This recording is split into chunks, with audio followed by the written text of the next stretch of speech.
In this video, we are going to discuss about the endocrine system, which is the part of control and coordination. The endocrine system is a network of glands that produce and release hormones.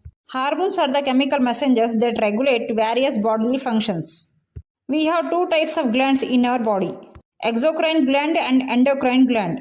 Exocrine glands are the glands which release their secretion directly to the place where it is needed. Example: sweat gland, salivary gland. Endocrine glands are the glands which release their secretion directly into the blood. The secretion released from these glands are known as hormones. Here is the list of endocrine glands: hypothalamus, pituitary, pineal, thyroid and parathyroid. Thymus, adrenal gland, pancreas, ovary and testis. The hypothalamus is located above the pituitary gland.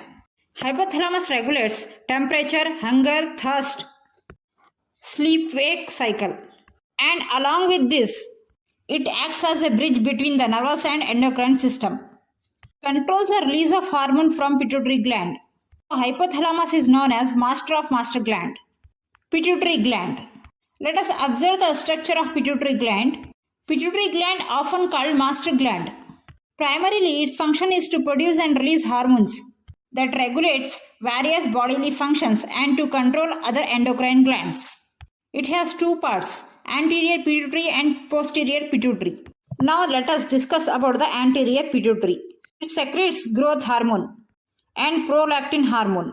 Along with this, pituitary also secretes certain stimulating hormones which controls the other gland. For example, thyroid stimulating hormone. Thyroid stimulating hormone is secreted by anterior pituitary.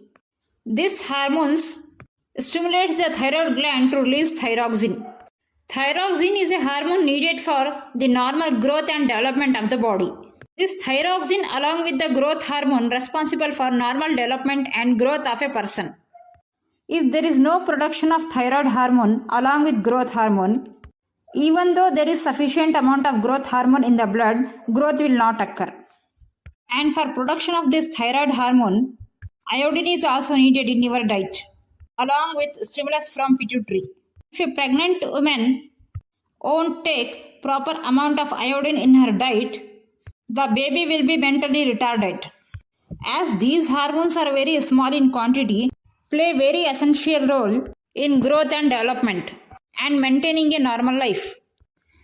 So someone should be there to take care of these hormones. So pituitary regulates these glands.